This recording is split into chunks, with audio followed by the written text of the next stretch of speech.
What motivated you?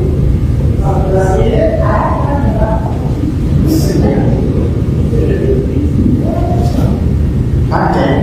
What motivated you to do the Walk for Peace from Texas to DC? I followed this every step of the way. What was your inspiration, Bhante? Suffering happens around me where I live in Fort Worth, Texas, especially the COVID-19. I've seen so much suffering. And then I traveled to do disaster relief in Uganda. And so I also went to prison to teach meditation. I've seen a lot of sufferings like that. And people can't even control their mind, they can't even control their physical body just for a very short period of time. You know, when I went to the prison, I told the people there, the prisoners, I said, you know, I believe you can do a lot of things in this world. Because you don't care about anything, that's why you committed to this type of crime in order for you to stay here. So, I truly believe you could do even more, but there's one thing, only one thing that I'm pretty sure that none of you can do it. And they was concerned raising their eyebrows on me. And I say, if you be able to sit still with me for 5 minutes, no move, just stay still, eyes closed, and focus within your breath going in and out, aware of each breath going in and out. Do not move. Whatever you want, I will fulfill your wish. Within 1 minute, there's people open their eyes.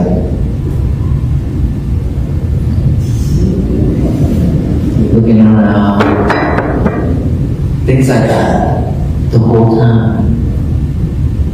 They can't stay still. Why is that?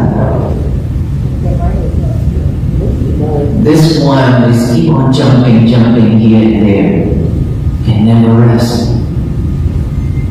And this body acted after the same way because of the habit. They have built that habit for so long, and we are living in this world based on habit. Seeing so much like that, and I always ask myself, what can a mom do to help the people? What can a Buddhist mom do to help? And I was thinking, of course I already made the vow to do the Dhamma JDI project already. That one already happened. And so I asked myself, what else can I do? What else can I do? Because that project will take a very long time to complete. And I don't know if I'll be able to complete it within this lifetime either. And so what can I do to help the people when they suffer so much like this?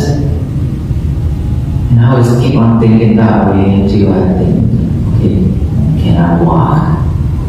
Can I walk to raise the awareness of peace to the people? But in order for people to have peace, of course, they have to practice mindfulness.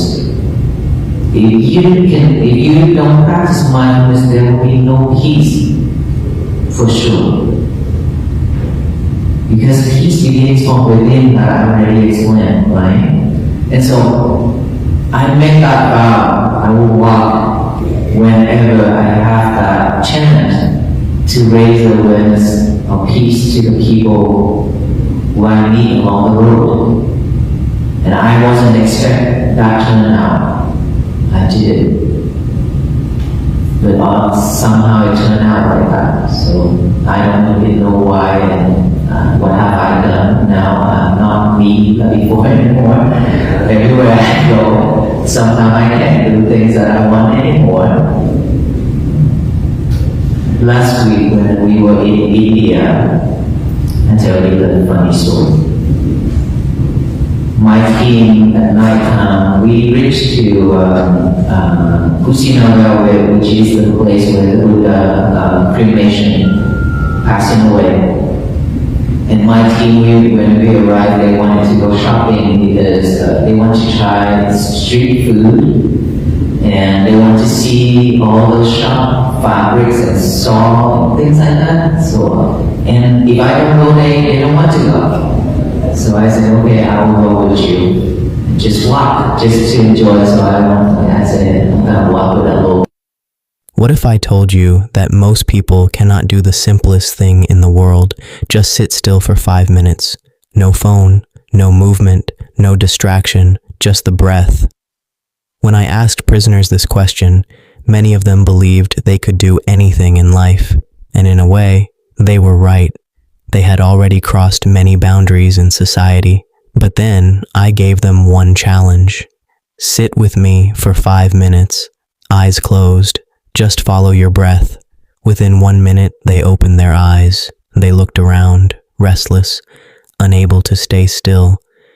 And in that moment, something became very clear to me. The greatest suffering in this world is not always external. It is internal. It is the uncontrolled mind. I have seen suffering everywhere. In Texas during COVID-19, in disaster relief work in Uganda, in prisons, in communities where people have everything, yet still feel empty and lost. People are unable to control their thoughts, unable to control even their own bodies for a short moment. And this lack of inner control creates so much suffering in the world. That is when I began asking myself a deeper question. What can I do to truly help people? I had already started educational and spiritual work, but I felt it was not enough.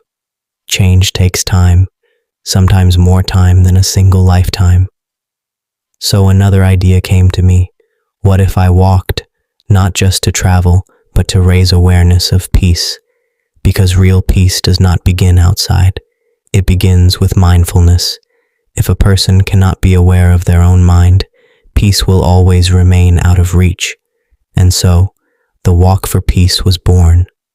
Not as a plan, not as a project, but as a response to suffering I could no longer ignore.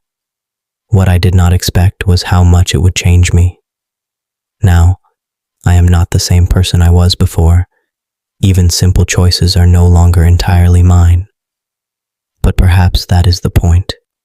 When you walk for peace, you do not just change the world around you. You are changed by the path itself.